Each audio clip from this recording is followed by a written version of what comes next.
everyone, hope you're all doing well, and I hope that you've had better day than mine. I was very close to completely skipping today's video and just hiding in bed. And it's not like, don't worry, nothing has actually happened. There is no bad news, nothing like that. It's just not my day. Starting off from the morning, I found it really difficult to get out of bed. Then it was a huge rush to get everyone fed, pack all the bags, get everyone ready. We made it to school. At the very last minute, I was really worried that the gates will close. Then at home, I had to work on a not very pleasant article. Those of you who have followed me know that I am quite selective when it comes to the things I write about, but there are days when I can't really pick and choose. And then I really had to start on laundry and the playroom, and I will explain why. But first, I will give you the rundown of the day. Then Nick said, after my article, let's go to your mom's. We had to go and see my stepdad. And when we left their house, it was around 1:30. Nick was saying, well, we are very close to school. Shall we just go out and waste a bit of time or go home for an hour before we have to do the school run? I said, well, no, I have to really crack on and do stuff in the house. Let's just go home. By the time we got home, I had another coffee. Time just flew by.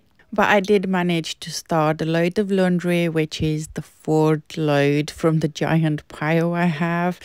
And then we did the school run. And while we were waiting outside for the gates to open, it was quite hot. And I thought to myself, oh, I really hope that the kids haven't put their hoodies when they had gone for their sports. And that's when it hit me that it's Monday and they have after school club and they don't finish at 3 o'clock, they finish at 4:15. And I just looked at Nick and I said, we've come at the wrong time, they don't finish now. And we knew that there is no way we can go to all of their rooms and get all of them before they're sent to go and change their clothes. So there was no way that we can actually pick them up before their after school clubs. And after staring at each other in disbelief, he admitted it. He was like, I completely forgot that they had their PE bags with them and the hockey sticks. And it was just one of those absent-minded moments where it was like, yeah, we messed up. And he was like, oh, what do you want to do? And I said, well, we're going back home. I'm not waiting here for an hour. He was like, okay, let's do the walk of shame and walk back to the car. And when we came back, I tried to fold the clothes that you saw me in the first part of the video, folding the clothes that were on the playroom sofa. The reason for that is because last night they made a really big dig at me. They had taken all the pillows from around the house that they can find and built a pillow fort in the office. If you saw the previous footage when I showed you the office sofa that was covered in pillows, that was the aftermath of their pillow fort. And when Nick saw it last night, he was like, what's happening here? The office is covered in pillows. How am I supposed to work tomorrow? I don't understand. And he kind of told them, well, you have your own playroom to go and build forts and whatever you want to do in there, not in my office.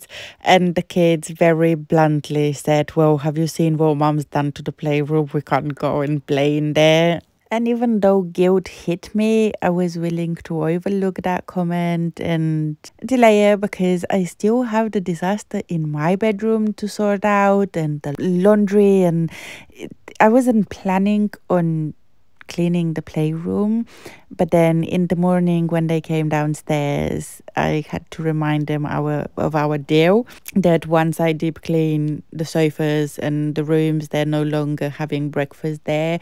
The only place they've ever usually been allowed to have breakfast, apart from exceptions, is their playroom. And Harris looked at me point blank in the face and said, you don't want us sitting on your sofas, but have you seen what you have done to our sofa? We can't go and have breakfast there. And I couldn't say anything because he was right. And that's how the playroom, from being on the bottom of my priority list, jumped all the way to the top as an urgent matter. And because during the day before we picked them up from school, all I had managed to do is fold the clothes and take them upstairs. And that's just the clothes that were on the sofa. I still have clothes that need to be folded on top of the counter. But that's for another day. I just felt like, well, the whole day is gone. It's already 4:30. There isn't much I can do. That's when I thought, I'm not even going to film today. I just want everyone to relax for a little bit, have dinner and have a really early night, because today's just been one of those, I'm not in a mood, things are not going right, everything is just up in the air and I don't know what's happening. I just want today to be cancelled. Can we already skip over it?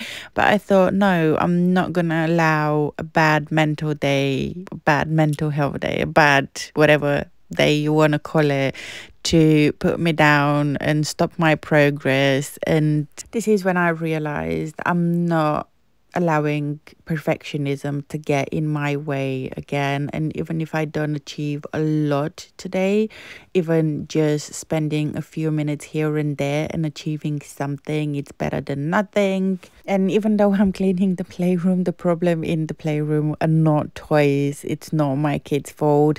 They are right when they blame it on me. It's all paperwork and clothes, and they're both on my to-do list to be dealt with. I am just really struggling with prioritizing my tasks, and I just get a little bit twisted up and lost. So I had to kind of break it up and try and prioritize.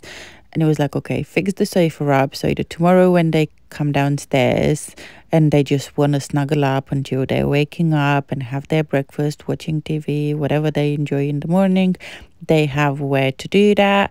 And then I moved on to the desk because I haven't actually cleaned it in a very long time. Even my regular viewers probably haven't really seen it. It's not something that features in my videos often. And since we swapped the playroom and the office around, I've never really actually sorted it. It was always full of stuff that need to be reorganized, and it was never a priority.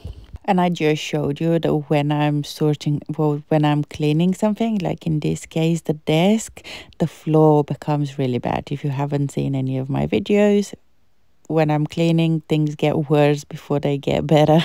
And apart from the desk, the sofa, and making a little pathway on the floor where I can walk tomorrow to start sorting out the papers that are on the floor, I didn't really manage to get anything else done today, but at least the desk is fully done, and tomorrow I can start going through the papers, declutter as much as I can. The kids can have their sofa in the morning, and the floor at the moment doesn't bother us that much anyway, because we've lived through a whole house renovation, and there were times when we had to even sit on boxes. There was no furniture. It was really bad. So we have kind of accustomed to living during difficult times and in difficult environment. Oh, and to make matters worse, today I had a different problem as well. Because of my disastrous laundry situation, I hadn't washed my cleaning clothes for a while, and I have a big pile of dirty ones, but I didn't have any clean ones today when I needed them. So I got myself this glove. I was like, no, I'm not gonna allow anything to stop me. I'm determined. I'm gonna make the tiniest progress today, but I am gonna make some sort of progress. Today is not gonna be cancelled. But then, because the kids had markers all over the place, somehow I managed to get an orange marker all over the microfiber glove. And every time I would wipe something, it would leave orange marks that completely, again, prevented me from doing what I was supposed to. And it was really frustrating.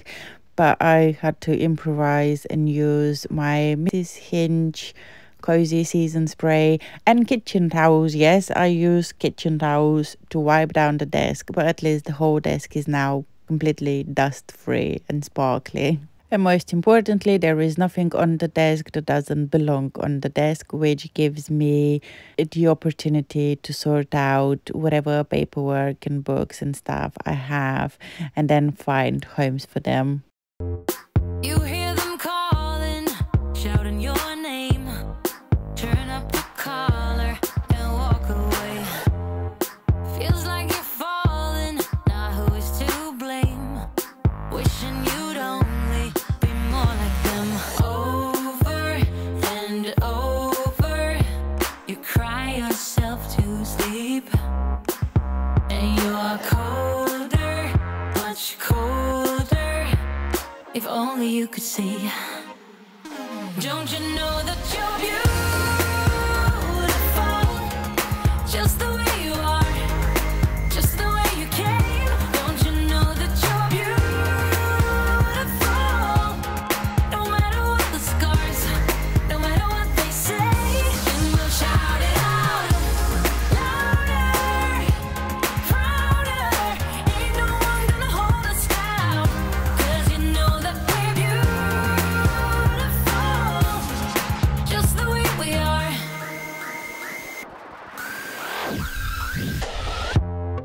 Don't let them sell you all of their dirt. It all will come back once the tables turn. Bolder, go bolder. Now set your sails on high. And you're stronger, much stronger than they will ever be. Don't you know that you're beautiful, just the way you are, just the way you came. Don't you know that you're beautiful, no matter what the scars, no matter what they say. And we'll shout it out louder, prouder. Ain't no one gonna hold us down, 'cause you know that we're beautiful, just the way we are. We're beautiful. So don't go changing. You're perfect as you are, just the way you are. Keep on shining. You're perfect as you are, just the way you are. Don't you know that you're beautiful, just the way you are, just the way you came. Don't you know that you're beautiful, no matter what the scars, no matter what they say. And we'll shout it out louder, prouder. Ain't no one gonna hold us down, 'cause you know that we're beautiful, just the way we are, just the way you are, oh, just the way you are. You only call me on the weekends when you're out and about, only chasing highs. You need me, he brings me flowers on a Tuesday. He gives me good loving, something that I never thought existed. I know what I need, ain't gonna lie. I know what I want, speaking my mind now. A queen needs a king to be by her side. On my mind's loving's on my mind. He can do me better, he can do me better. On my mind's everything I like. He can do me better, he can do me better than you.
And this is where I'm living here for today. I will continue tomorrow and try and do more clothes as well and almost simultaneously do both things. As always, it was an absolute pleasure spending the day with you. I'm glad I didn't just cancel it, and I look forward to seeing you again tomorrow. Bye.